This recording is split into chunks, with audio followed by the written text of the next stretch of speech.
Esse negócio de posar o Lula como vítima, pintar o Lula como vítima, né, que agrada, evidentemente, a uma parcela do eleitorado que é condescendente com toda a corrupção que aconteceu na Petrobras, é óbvio que é conversa para boi dormir. Para quem não leu o processo, para quem não leu a sentença, que foi mantida. A sentença do Sérgio Moro foi julgada por julgadores independentes na segunda instância e no Superior Tribunal de Justiça. E ela foi mantida. Foi alterada apenas um pouco ali a dosimetria da pena.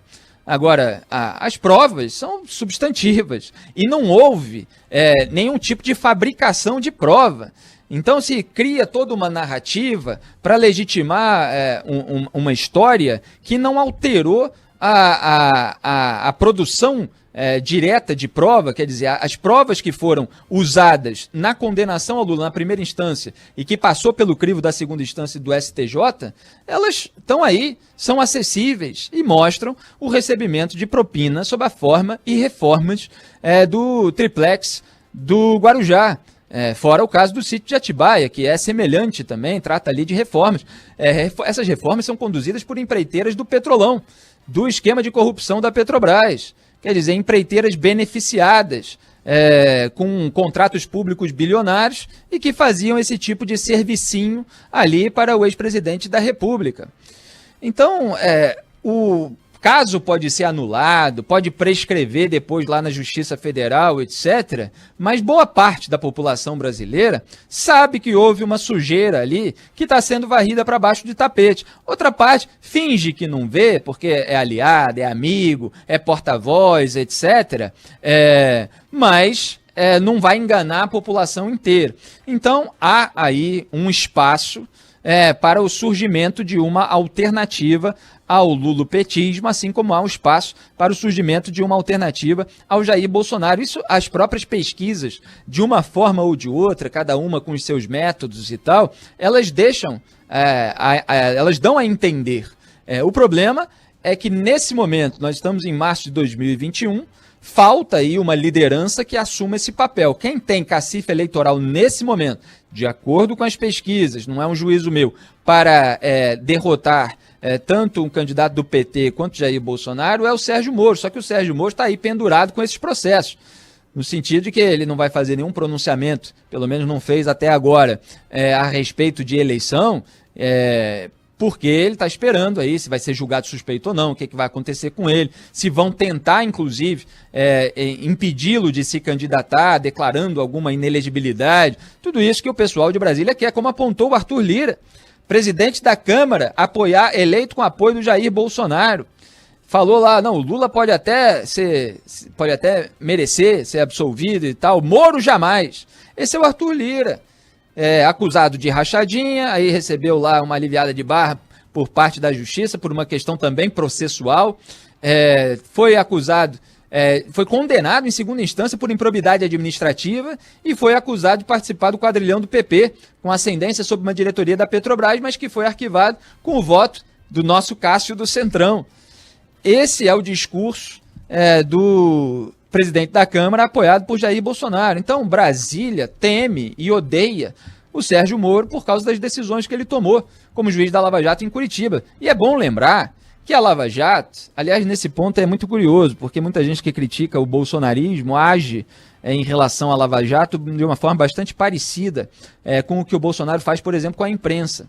Não existe uma pessoa que encarne a Lava Jato. É lógico que eles querem atingir o símbolo, aquela pessoa que ficou mais famosa pelas decisões ali iniciais e que atingiram pessoas mais importantes. Só que a Lava Jato teve um grupo imenso de pessoas atuando em várias frentes inclusive independentes, tanto lá em Curitiba, quanto no Rio de Janeiro, quanto em Brasília. No Rio de Janeiro o juiz é o Marcelo Bretas, em Brasília eram outros, em Brasília tinha inclusive a Procuradoria-Geral da República, na época o Rodrigo Janot, por exemplo, usando ali informações da Lava Jato na PGR para fazer as suas denúncias, para pedir prisão, e sempre houve questões que eram polêmicas, decisões, denúncias que podem ser especificamente contestadas em razão de eventual fragilidade ou em razão da margem que uma regra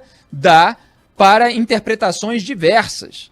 E para isso existe um sistema de freios e contrapesos com análises específicas. Sair disso para uma demonização e deslegitimação geral faz parte de um grande movimento político para blindar as pessoas que estavam encalacradas com a justiça. Marcelo Bretas uma vez mandou prender o Temer, se eu não me engano, chamei no meu programa na época um procurador e fiquei ali questionando tudo que era contestável naquele pedido, que foi muito polêmico na época porque era frágil. Janot pediu, por exemplo, as prisões do Romero Jucá, do Renan Calheiros, naquela conversa que o José Sarney também participou, que foi gravada pelo Sérgio Machado, que foi presidente da Transpetro, subsidiária da Petrobras. Eu falei naquela ocasião que o Rodrigo Janot banalizou os pedidos de prisão. Fiz uma análise da conversa imoral, conversa indecente, eu tenho desprezo moral pelos seus participantes. Agora, tem uma coisa que é a análise criminal daquilo que aconteceu ali. Outra coisa é a análise política, a análise moral da conversa. O crime ali naquela conversa não havia. E eu fiz uma análise mostrando essa diferença. Eles estavam, sim, querendo frear a Lava Jato de algum jeito. Eles estavam ali combinando de ter iniciativas parlamentares. Agora, eram parlamentares. Eles podem ter iniciativas parlamentares. Depois elas podem ser questionadas, algum desvio de finalidade, etc. Mas não é o crime uma iniciativa parlamentar. E o Janot pediu a prisão acusando de obstrução de justiça. Então, dá para contestar determinada decisão. Agora, tem denúncias que vêm de uma investigação complexa e muitas vezes completa, que vai em todas as suas minúcias, avolumando provas de uma maneira que passa pelo crivo de vários julgadores independentes, como passou o caso do Triplex, como é a denúncia, por exemplo, contra o Flávio Bolsonaro, que eu sempre falo aqui que é conclusiva, como é a denúncia contra José Serra. Mas a gente vê aí uma série de iniciativas contrárias a toda a atitude, não, são os excessos da Lava Jato. Então, voltando aqui para a minha questão, só para concluir, o Bolsonaro fala da imprensa, eu sempre falo das distinções que existem na imprensa.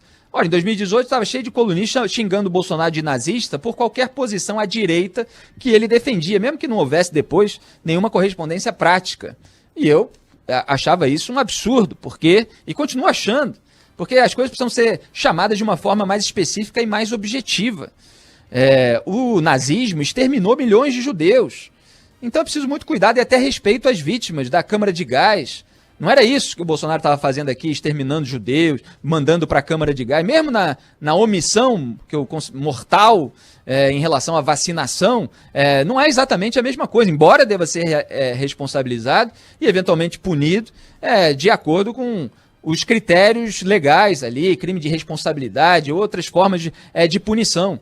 Mas é diferente, a magnitude é diferente. E quando você banaliza esses rótulos, você facilita com que o político populista se posicione contra a imprensa inteira e tente deslegitimar na cabeça do eleitor aquilo que vem de crítica legítima da imprensa e aquilo que vem de informação verdadeira, mas incômoda para ele. Ele coloca tudo no mesmo balaio da demonização e consegue fazer com que uma parte do eleitorado fique avessa a qualquer verdade que venha da imprensa. É a mesma coisa que fazem com a Lava Jato. Eles tratam toda a Lava Jato, a força-tarefa, como uma coisa só, não tem nuance nenhuma, uma coisa que veio de conluio, de excesso, de isso, daquilo, e que criminalizou a política de uma forma geral, com todas essas narrativas, para proteger os seus políticos de estimação. É isso que está acontecendo. E é preciso analisar os casos, as provas, e não jogar tudo no lixo 4 anos depois, que só para encerrar, torna o Brasil, por parte do Supremo Tribunal Federal, por iniciativa, na maioria das vezes, do Supremo Tribunal Federal, o país, por excelência, da insegurança jurídica. Quer dizer, ninguém sabe se o que está fazendo, de acordo com as regras e tal, vai cair lá na frente quando o Supremo decidir alguma coisa. Então a gente joga tudo que houve de tramitação, de voto, de decisão, no lixo para começar tudo de novo, e aí o sujeito sair impune pelo tempo decorrido.